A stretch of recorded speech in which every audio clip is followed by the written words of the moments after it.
Assalamualaikum warahmatullahi wabarakatuh. Baiklah, perkenalkan nama saya Suci Dwi Putri dari kelas 2B, Program Studi Tadris Bahasa Indonesia, Universitas Islam Negeri Fatmawati Soekarno Bengkulu.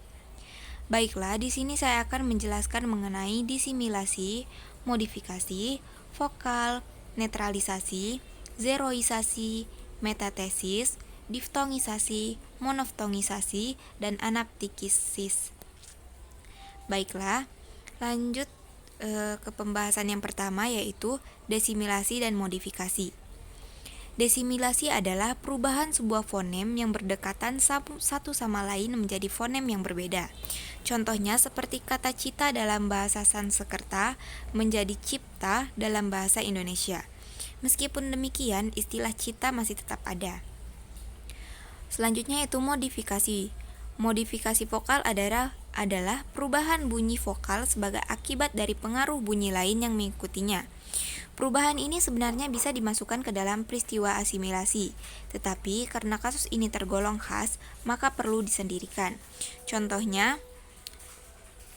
dengan kata balik, diucapkan bali, vokal I diucapkan rendah, tetapi ketika mendapatkan sufiksan sehingga menjadi kata baikan, bunyi I berubah menjadi I tinggi atau balikan.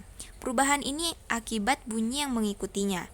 Pada kata balik, bunyi yang mengikutinya adalah glottal stop atau hamzah. Sedangkan pada kata balikan, bunyi yang mengikutinya adalah dorsovelar. Karena perubahan dari I ke I masih dalam lingkup alofon dari satu fonem, maka perubahan itu disebut modifikasi vokal fonetis.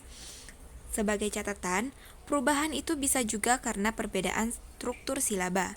Pada bunyi I, ia sebagai nuklus silaba yang diikuti kodalik pada kata balik. Sedangkan pada bunyi I, ia sebagai nuklus silaba yang tidak diikuti koda atau li pada kata balikan. Selanjutnya yaitu ada netralisasi dan zeroisasi. Netralisasi adalah perubahan bunyi fonemis sebagai akibat pengaruh lingkungan. Untuk menjelaskan kasus ini, bisa dicermati ilustrasi berikut. Dengan cara pasangan minimal barang, paran atau parang, bisa disimpulkan bahwa dalam bahasa Indonesia ada fonem B dan P. Tetapi dalam kondisi tertentu, fungsi pembeda antara B dan P bisa batal, setidak-tidaknya bermasalah, karena dijumpai bunyi yang sama. Misalnya fonem B pada silaba akhir kata adab dan sebab diucapkan P. Contohnya seperti adab dan sebab, yang persis sama dengan pengucapan P pada kata atap dan usap. Mengapa terjadi demikian? Karena konsonan hambat letup bersuara B tidak mungkin terjadi pada posisi koda. Ketika dinetralisasikan menjadi hambat tidak bersuara, yaitu P sama dengan realisasi yang biasa terdapat dalam fonem P. Selanjutnya yaitu zeroisasi, adalah penghilangan bunyi fonemis sebagai akibat upaya penghematan atau ekonomisasi pengucapan. Peristiwa ini biasa terjadi pada penuturan bahasa-bahasa di dunia, termasuk bahasa Indonesia. Asal saja tidak mengganggu proses dan tujuan komunikasi.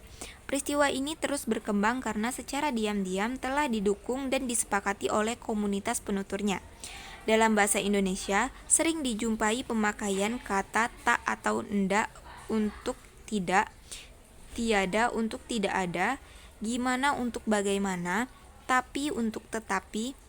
Padahal, penghilangan beberapa fonem tersebut dianggap tidak baku oleh tata bahasa baku bahasa Indonesia. Tetapi, karena demi kemudahan dan kehematan, gejala itu terus berlangsung. Selanjutnya itu metatesis dan diftongisasi.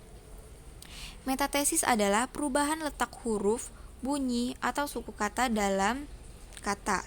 Menurut Krida Laksana, 3 contoh metatesis adalah kuy, alik, dan sabab yang mengalami metatesis tanpa perubahan makna.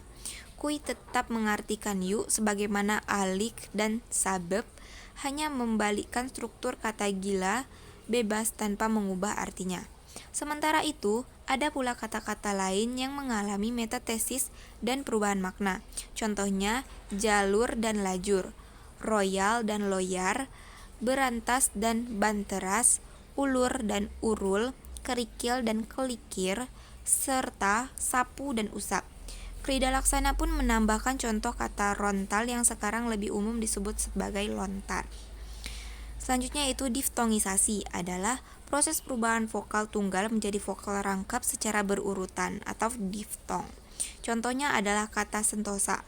Meskipun bentuk tersebut sudah dibakukan, kita masih sering mengucapkan sentausa. Contoh lainnya adalah kata teladan yang dilafalkan dengan tauladan. Selanjutnya ada monoftongisasi dan anaptikisis. Monoftongisasi yang merupakan kebalikan dari diftongisasi. Monoftongisasi adalah perubahan dua vokal atau gugus vokal menjadi sebuah vokal. Contohnya adalah ramai, kalau, dan santai yang diucapkan rame, kalau, dan sate. Anaptikisis adalah jenis perubahan bunyi yang terakhir. Di sini terdapat penambahan bunyi vokal di antara dua konsonan atau penambahan konsonan pada kata tertentu. Terdapat 3 model anaptikisis, yakni protesis, epentesis, dan paragog. Protesis adalah penambahan bunyi pada kata awal. Contohnya, pada kata mas menjadi emas, empu menjadi empu, lang menjadi elang. Epentesis adalah penambahan bunyi pada kata tengah. Contohnya seperti kata kapak menjadi kampak, sajak menjadi sanjak, upama menjadi umpama. Yang terakhir yaitu paragog adalah penambahan bunyi pada akhir kata.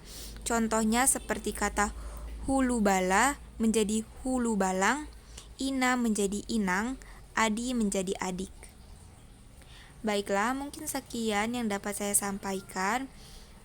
Apabila terdapat kekurangan, saya mohon maaf dan semoga apa yang saya sampaikan bermanfaat untuk siapa saja yang mendengarnya. Saya akhiri, wabillahi taufik wal hidayah. Wassalamualaikum warahmatullahi wabarakatuh.